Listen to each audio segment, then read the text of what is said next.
The following content has been provided by RWTH, Aachen University.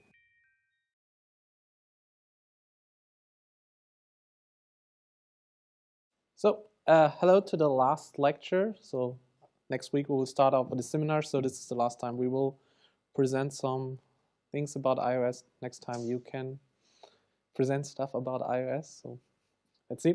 Okay, before we get started, short recap for the seminar works. So, today we're going to talk to the CloudKit, iCloud Drive group, and to the WatchOS group. So, I think we start with the CloudKit group, and then 15 minutes later we can continue with the other group.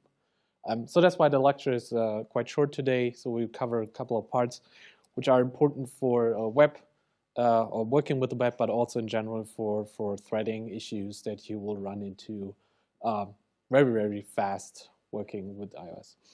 So let's start out with the web. So something very simple.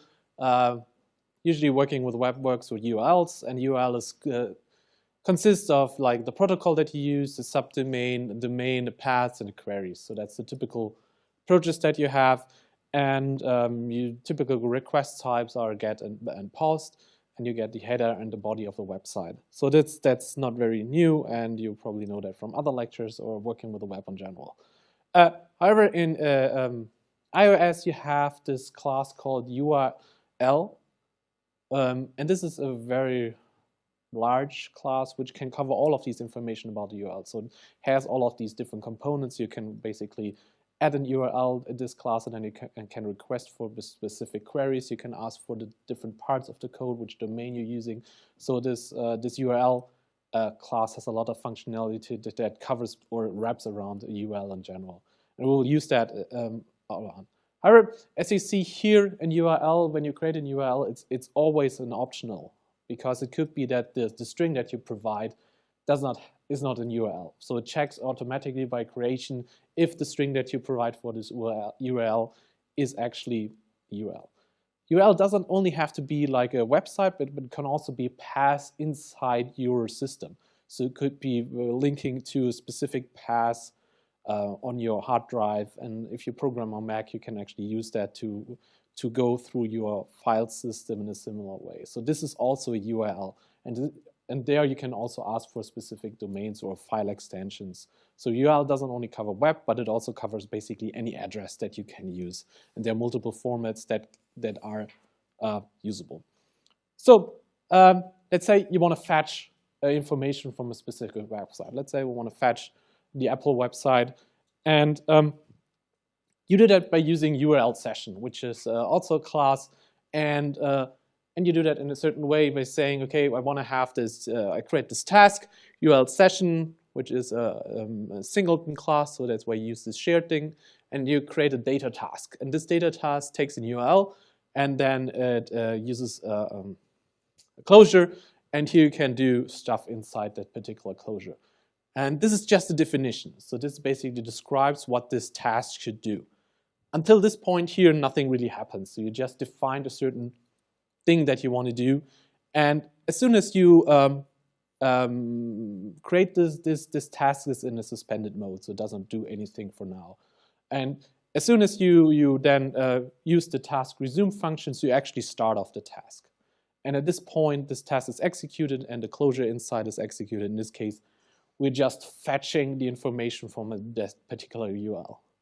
What is important in this case is that this function creates another thread. So it creates a background thread because you don't know what you're fetching, and it could be that you're fetching a gigantic website, which is probably true for the Apple website, has a lot of images. So if you just have edge connection, it will take a long time to fetch this information. So, and you don't run this on the main thread, because as we will see later on, using large computation thing on a main thread is not a good idea because it blocks out basically everything else. So here you have to, we're going a little bit into threading issues, and we will talk a little bit how to solve that in a different way. So this is keep in mind, we will come to that later on in the lecture to talk about this in more detail. So what can I do here? In this case, I'm just fetching the data, and I'm getting just basically what this is a data container which is as I already said, like last week, it's a data container with just the byte information. And if you print out this one, it doesn't have a lot of meaning because it just tells you, okay, this is this amount of byte that I just collected over time. So for what you can also do is to convert this data into a string. So basically get the HTML code from this website, and you can easily do that by transforming it to a string by using a specific encoding. If you're lucky, the website used the same encoding. If not, yeah, you will get a weird-looking string. However, here you will get something like this. You get basically the entire HTML code, which is you would have to write your own parser if they don't allow any kind of API.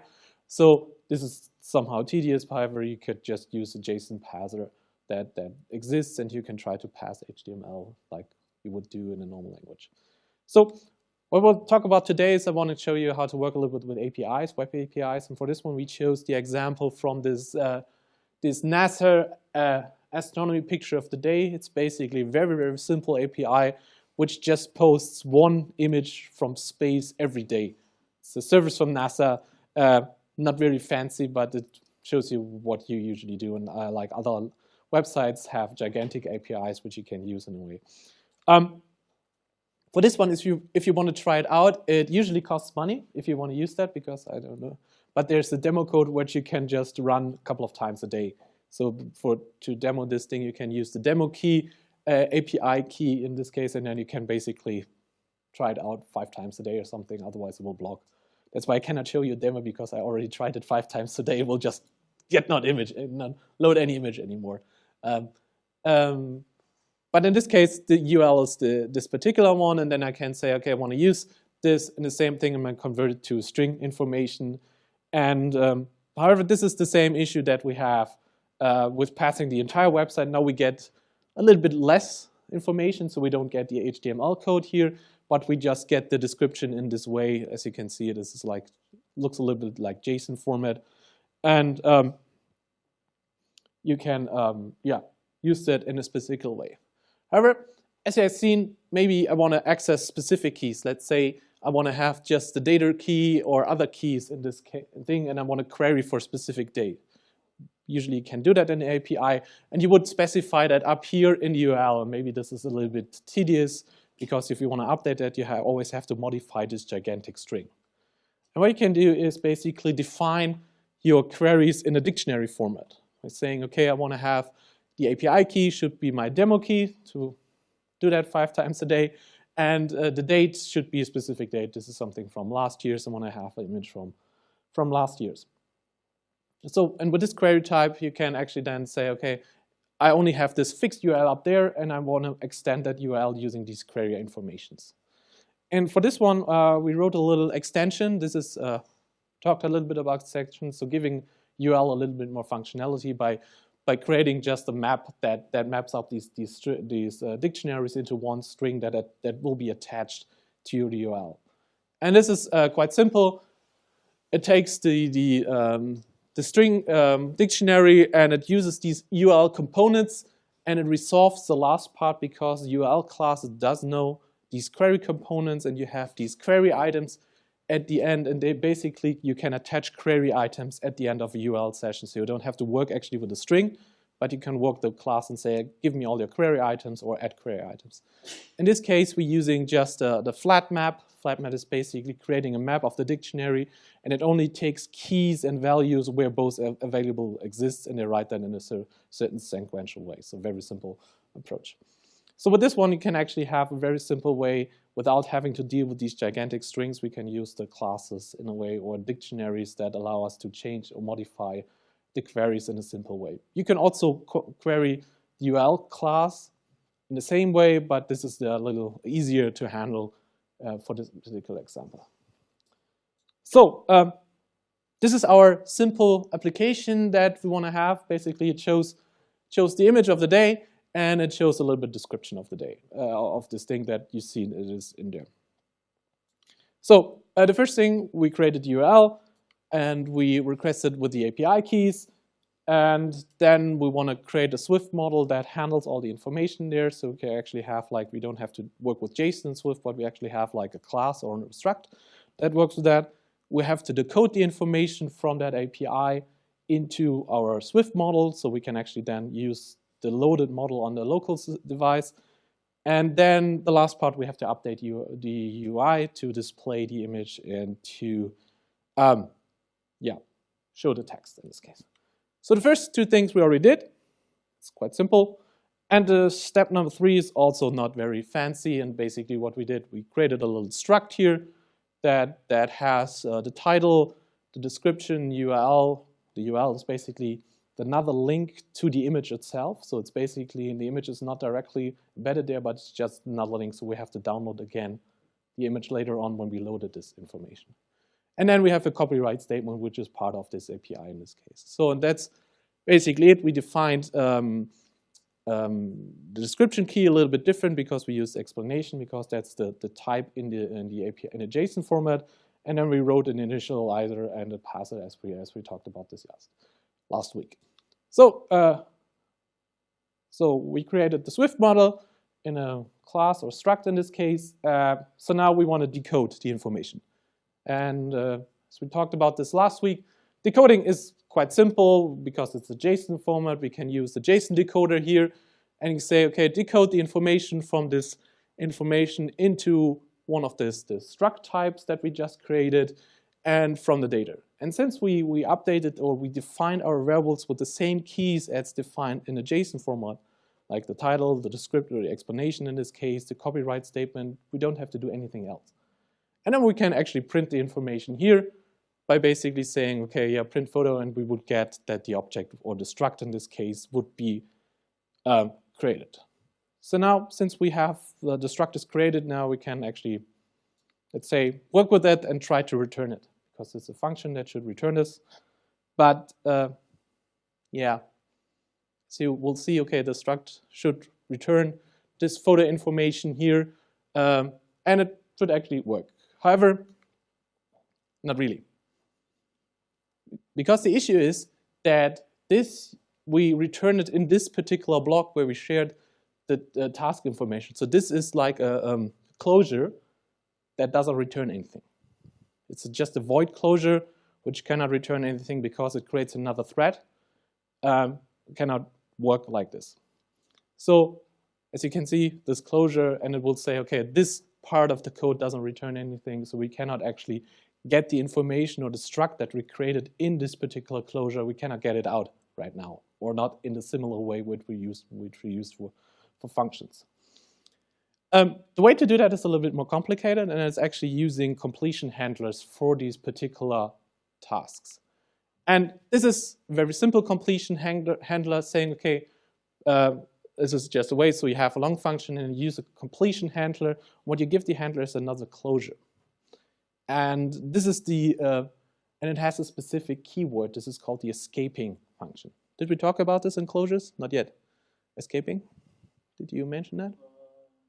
No, okay. So, and the interesting part about escaping, if you flag a closure with escaping, it means that the closure is not directly executed, but it will be executed as soon as the functions you gave the closure to is done. So basically, you postpone the execution of this particular closure to the situation where the function, which does a little bit more computational thing, is done and says, okay, now I'm done, and then I'm calling this closure, so the closure is called on later on. And this is basically the simplest explanation. It has some more implications, but this is enough for now to know that you need to have this information that tells you later, okay, this closure will be executed later on. And then we can basically call this in this way, so we give it a specific parameter. This escaping function, in this case, we tried it out with a string, and then we have a specific name, and then we can, inside this function, we can call this completion handler by just calling it with a name and giving the parameters that we just created. Can also deal with multiple parameters, so basically you can create a typical closure which can get a couple of parameters in this case. So how does it look like in our example? So it looks a little bit messy, but it's very, very similar, simple in this case. So ignore the upper part, so it's basically just a URL session. Here we have, we started the task, we're using the JSON decoder, and then we try to decode the information in here, and then we call this completion handler with the object that we created. So we created one of these objects here, and if the object is done, we created this with this object. So we basically passed our struct that we defined to this particular completion handler, and if something goes wrong, let's say one of these statements go wrong, we say, okay, completion handler does not do anything. So we return it nil, but it will not be run on these things. And as you can see, we can basically at the top, the function returns this completion handler in this case, as you can see up here. So we actually have to define the completion at the beginning. So, and still this looks a little bit weird here because you could say, okay, this is basically a specific closure. However, due to this construction, we ensure that it always returns this completion handler in this case. So that's why we have to do it here, because this main function assumes, okay, we're returning this completion handler, even when we don't have this in here. So how can we now work where we define this completion handler? So where are we defining this particular closure in this case? And in this case, we can just do it as a function somewhere, or define this self thing. And at this point, we can actually work with this. So this is the closure that we executed, that we pass over to that function. And so this could be just a variable which consists of this closure. As you know, your closure can be also stored in a variable. And this is just a typical class variable in here, and this does do something with the decoder. So as soon as the callback from the website is done, the completion handler is called, and we send this to this particular value. So we did the decode JSON information. Now we have to update UI. So set up the images, set up the text, set up the string, and notify, okay, now we're done. Going back to this fetch photo information here. And in here we can actually then do all this information, because we have our Swift structure which has all these informations as properties in here. We can say, okay, I want to set my title. Say the title is a label. To the photo title, description text should be this one. The copyright text should be this one. And so we're setting these parameters in this case. Nah, that would be too easy. Unfortunately, it doesn't work. Because you would get, when you do this, you would get this error message saying main thread checker. And it basically said, since the URL session creates another thread, and this completion handler is called in this thread, this would mean that this function or this closure is also called in this particular back thread.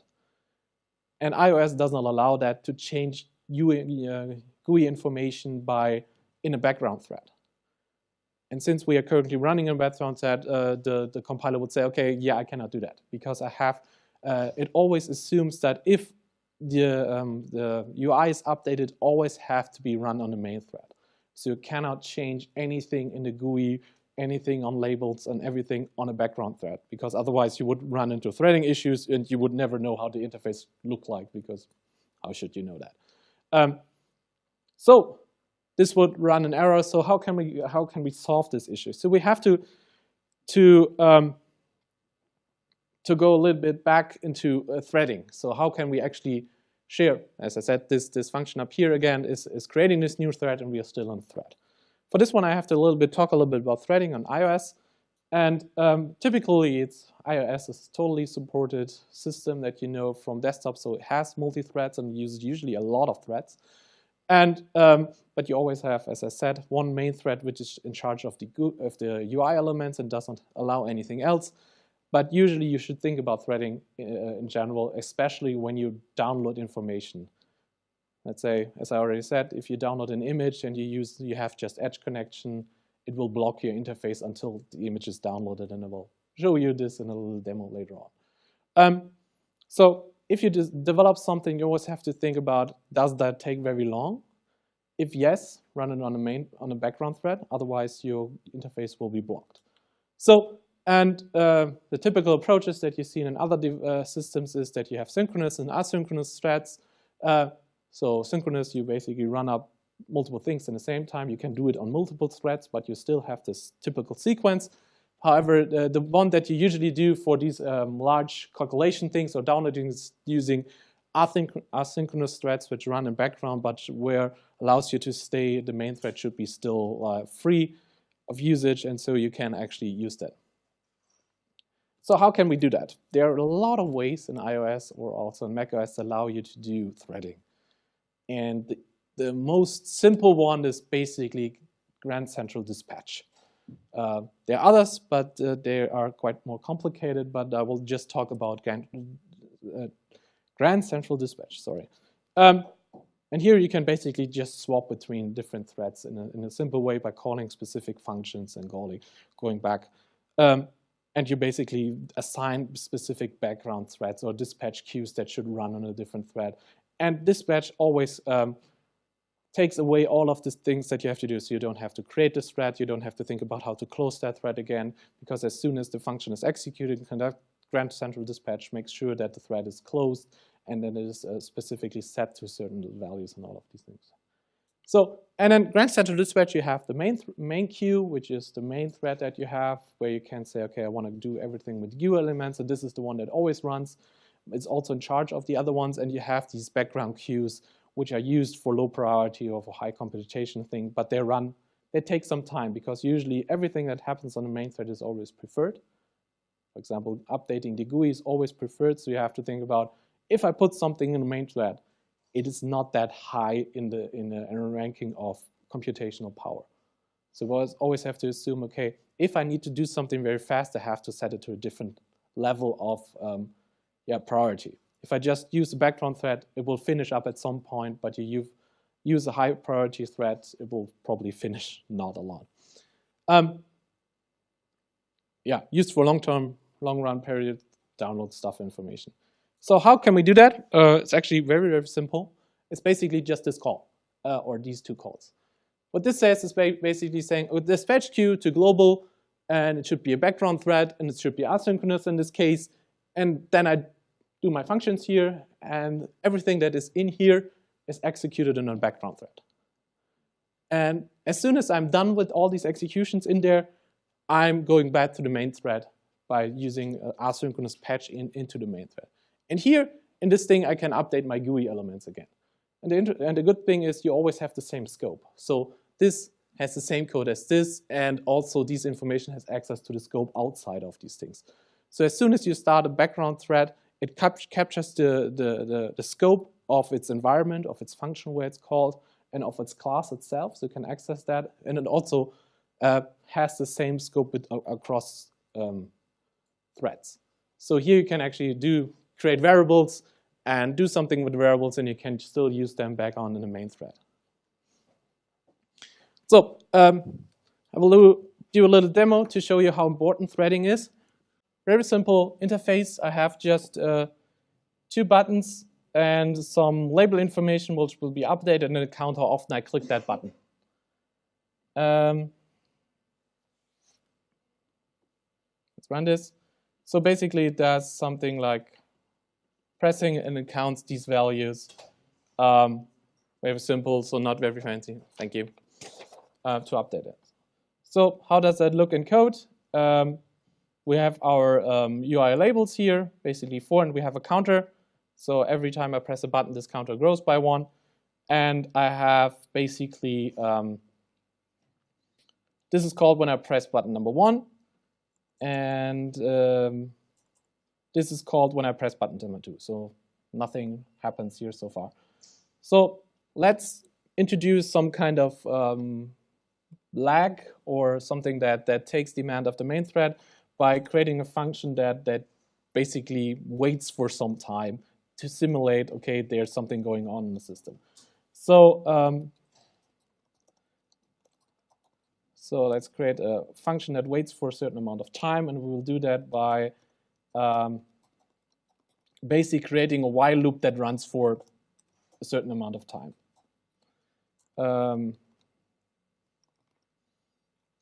Getting a certain variable here, And then I'm just basically doing a while loop, while true,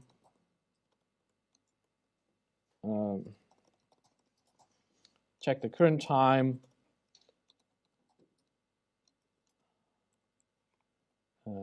it's the same time.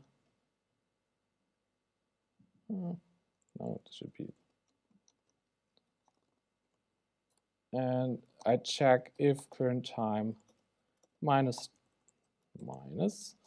start time is larger than seconds. No, not this one, this one. I break the while loop. So this is a very brutal hack to just let the system wait for a certain amount of time. Let's call it seconds, that's making more sense. So, and to show you on how that works, I'm just saying, okay, wait for, like, let's say 2 seconds for now.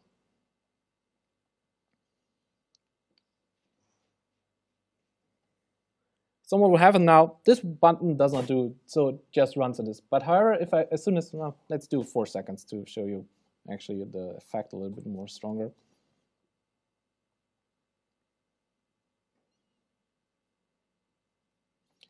So, and now I'm hitting this button and nothing really happens. I cannot do anything because the entire GUI is blocked because it runs on the main thread and waits for some time.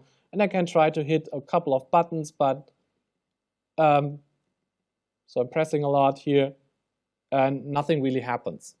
So this is basically blocking the main thread, and you can see with a very simple function that I just created, you can block your entire interface and you can make the user's life very, very miserable because people then will start hitting on everything. And what happens is it is not very deterministic which kind of touch informations are captured and which ones are not. So it can happen, so you could be saying, okay, it captures everything and then runs everything sequentially, but it does not do that. Sometimes it gets information lost, but as you can see here now, this is blocked for some time and this is blocked for some time, and the counts go up like randomly. So, and that people then happens that people hit on everything because the GUI is not reacting, and then could end up deleting stuff. So you always should make sure that the GUI elements are somehow active in a very simple way. And you can see this is like very simple lines of code. And if you imagine saying, okay, I would load an image from the back for like 2 megabyte image from this one, this will block the entire interface very, very, very fast. Let's try to solve that. Let's say, okay, while I'm doing the dispatch queue, global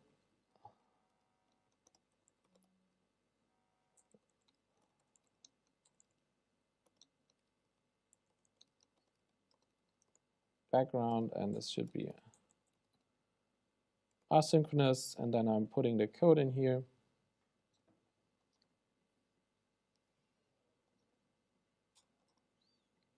And then I'm this point. Oh yeah, now I have to refer to the specific object. However, the scope is still existing. And then I can say, okay, in this function, it should be dispatch queue main async, so it should not be synchronized. And here I can say, let's say I'm basically telling the label text should be process done. So again, this is the part of the code that runs on a background thread, and this is the part of the code that runs on the normal thread. However, this part of the code, which is not encapsulated in a different thread, is not affected by this function that takes some time.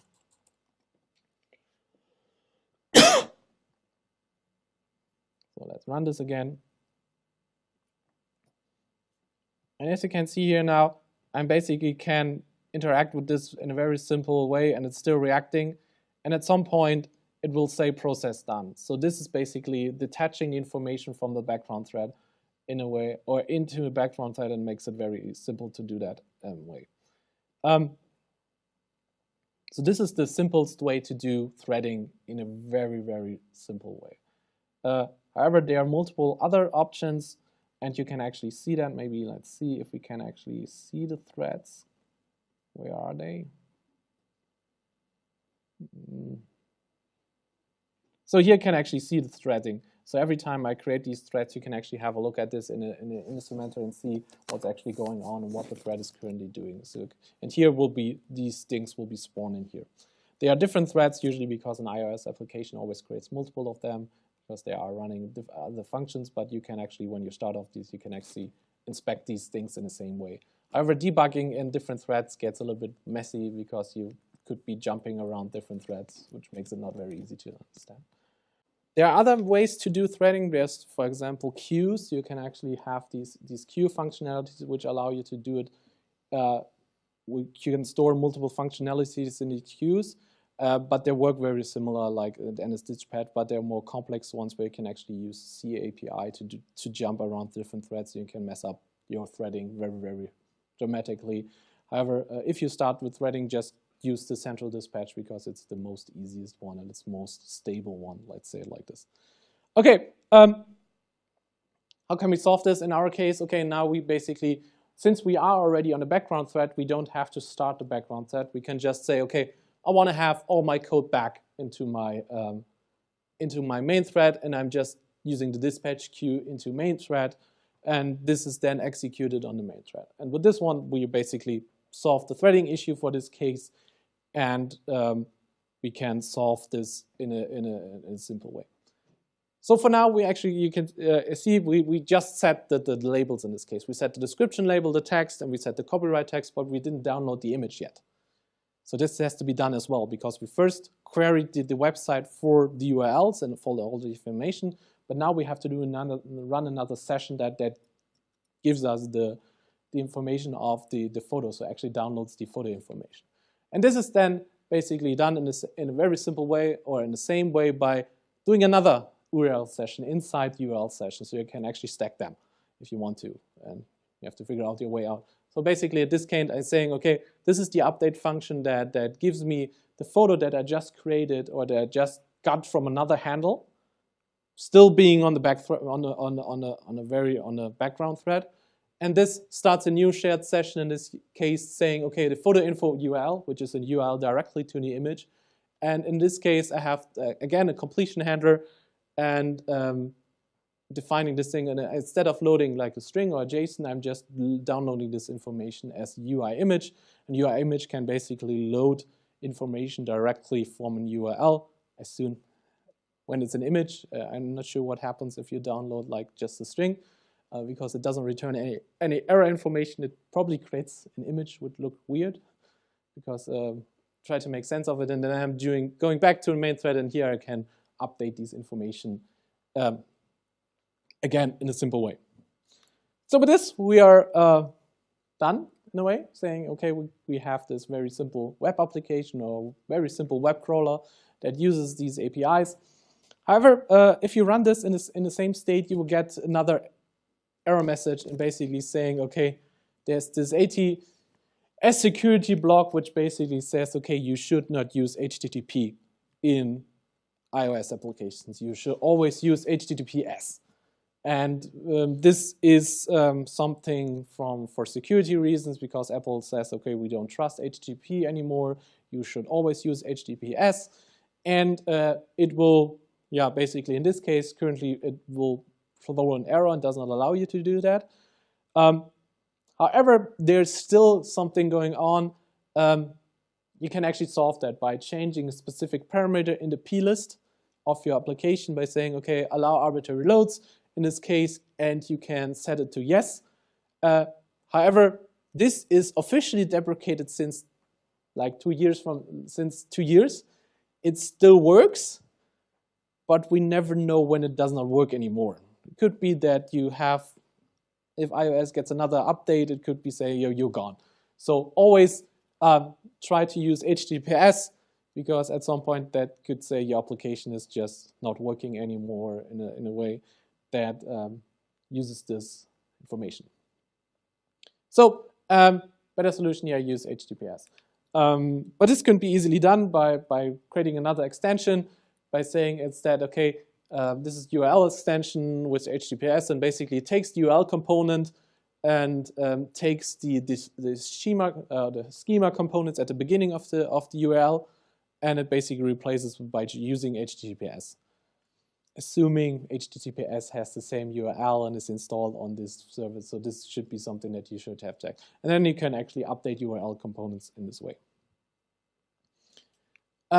Yeah, and then basically instead of loading directly from URL, you can just call the extension and ask for if it doesn't support HTTPL, and then you can use this.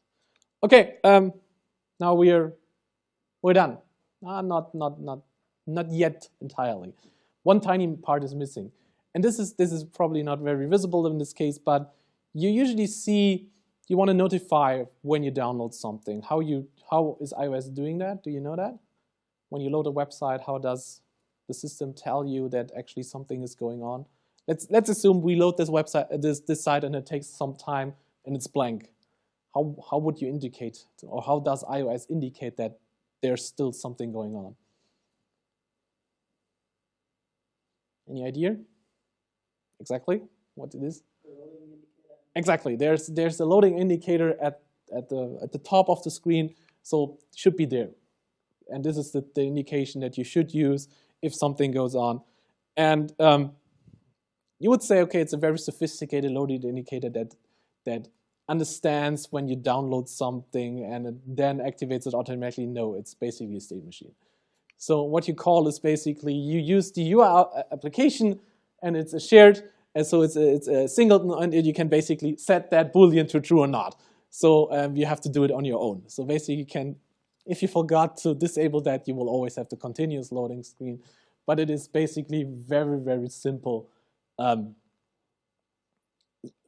some time, maybe simple is very good, but first time I saw it, it could be so okay. It could be more sophisticated because they could actually sense when something is going on the web. However, you could also use that for if you're saying, I'm loading something very complicated, a game or something, could also indicate that. But it actually is described to just use it for web loading in this case, because otherwise people get confused in this case. However, yeah, so if you see the loading thing again, you probably forgot to disable that at some point in your code. Or it is in some way a function where it doesn't know that. Okay, with this we're basically done for today and with the lectures. So this is basically what we did over the last 10 courses, is just give you a brief introduction into iOS. iOS is way bigger than that, and we started out with this lecture in 2009, and there we still could cover the entire system because it was very, very small. And now we cannot do that anymore, and that's why we decided to do seminars to give you a little bit more hints into these areas. And for this, from now on, we basically have a couple of weeks seminars, and Philipp and I are discussing about the projects in this case. For the projects, however, we need a little bit more information because we try to figure out if we can give you access to devices.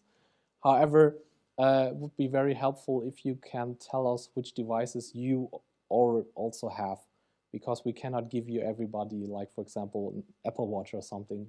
We would love to, but we're not that rich. So for example, maybe show hands, maybe who of you has an Apple Watch you can use for development? Oh, that's better than last time. What about iPhones, or kind of newer iPhones in a way? So 6S upwards. Okay, a couple of these things. Yeah, we can figure out these things. iPads. Okay. So working iPads on a newer version. So we're currently thinking about doing a little bit of AR-Kit applications. However, we can only give out these topics if you have access to the devices. So that's why we're figuring out. And we will basically, the next time of seminar, we will propose a couple of ideas, and then we have to figure out if it's still possible, if we can actually do that by giving you devices or you use your own devices in a way. Okay, with this, we concluding the lecture for today. We will talk starting with the CloudKit seminar group, and then for the rest, we see us next week for the first seminars. The second group can also stay here, and we come to them then afterwards. All right, thank you.